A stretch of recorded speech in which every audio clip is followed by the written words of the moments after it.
Tout a commencé vendredi 25 juin 2021 avec la visite du président Félix Antoine Tshisekedi à Rubavu où avec son homologue, le président de la République Paul Kagame, ont fait le tour de la ville pour se rendre compte des dégâts consécutifs à l'éruption du volcan Nyiragongo.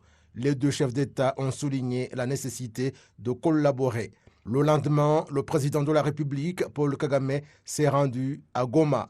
Comme à Rubavu, les deux chefs d'État ont visité les zones sinistrées suite à l'éruption du volcan Nyiragongo. Le président congolais a remercié son homologue rwandais pour avoir porté secours aux Congolais qui avaient trouvé refuge au Rwanda dès l'éruption du volcan. Et lorsque quelques jours après, la ville de Goma est frappée par cette éruption, je l'avais appelé ce jour-là pour lui demander de venir en aide à nos populations qui se déplaçaient vers le Rwanda pour se réfugier à Rubavu. Et j'ai eu l'agréable surprise d'apprendre de sa propre bouche que les instructions avaient déjà été données. Donc lui, il avait même agi avant que nous ne le saisissions de cette histoire, de ce drame. Et là encore, je dois le remercier. Je donne cette anecdote justement pour montrer la fraternité qui existe et qui doit continuer d'exister entre nos deux pays et nos deux peuples.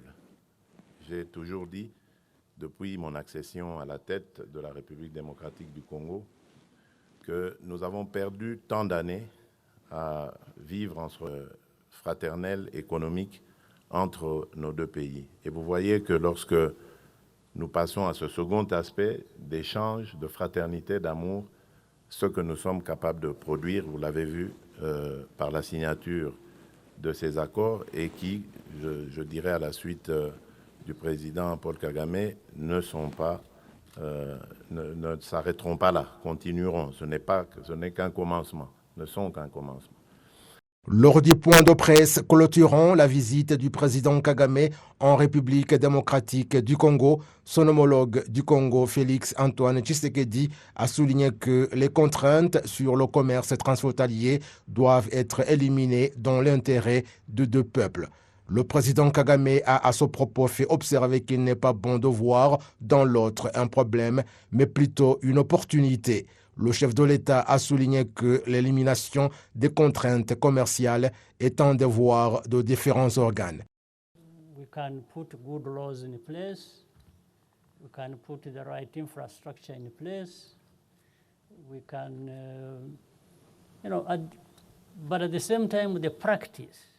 Nous pouvons mettre en place des bonnes lois, nous pouvons construire des bonnes infrastructures et qu'on trouve que lors de la mise en exécution, les choses n'avancent pas bien. Et c'est pour cette raison que la collaboration est essentielle en partageant les connaissances, en s'entraidant dans divers domaines afin que les gens puissent réaliser des bonnes choses et dans tous les domaines et dans l'intérêt de tout le monde. Cela diffère du fait que les populations de part et d'autre peuvent se regarder autrement. Lorsque vous voyez dans l'autre seulement des mauvaises choses, au lieu de dire que vous voyez quelque chose de bon dans cette personne et qu'on peut travailler ensemble, alors il y a un problème.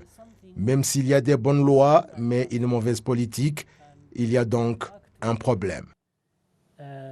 Then it becomes problematic. Even if you have good laws, or anything, but if you have bad politics or bad attitude of seeing everything negatively, then there is a problem.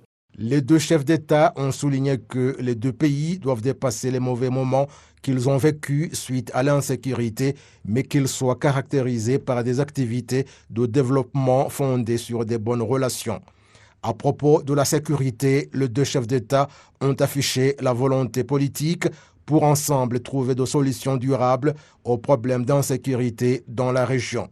Le président de la République, Paul Kagame, a à ce propos fait savoir que la paix et la sécurité ont une bonne saveur lorsqu'elles sont partagées entre les voisins, raison pour laquelle le Rwanda est prêt à apporter toute contribution nécessaire en tant que bon voisin dans l'intérêt de la population. Le chef de l'État a en outre indiqué que la paix et la sécurité sont un processus qui nécessite la patience et qu'il est temps que les gens laissent de voir la coopération de deux pays à travers la mauvaise histoire qui a toujours entravé les relations rwando-congolaises. Ce nouvel élan de la coopération rwando-congolaise a fait la joie de la population des part et d'autre, comme l'exprime cette Congolaise qui réside à Ruavu. En voyant les deux présidents sillonner dans la ville de Gisenyi, dont le président Tshisekedi, Fachi, sillonner à Gisenyi, ça nous a fait du bien. Ensemble avec le président Kagame, ça nous a fait du bien. Ça nous a fait du bien parce que nous croyons que leur relation va ajouter quelque chose dans nos habitudes, dans nos quotidiens, dans nos va-et-vient, dans nos entrées, dans nos sorties, Gisenyi, Goma. Donc voilà, nous souhaitons que leur relation va de l'avant parce que leur relation aura de l'impact dans nos vies. S'ils ont une bonne relation, politiquement parlant, nous aussi, entre le peuple, il y aura l'impact positif.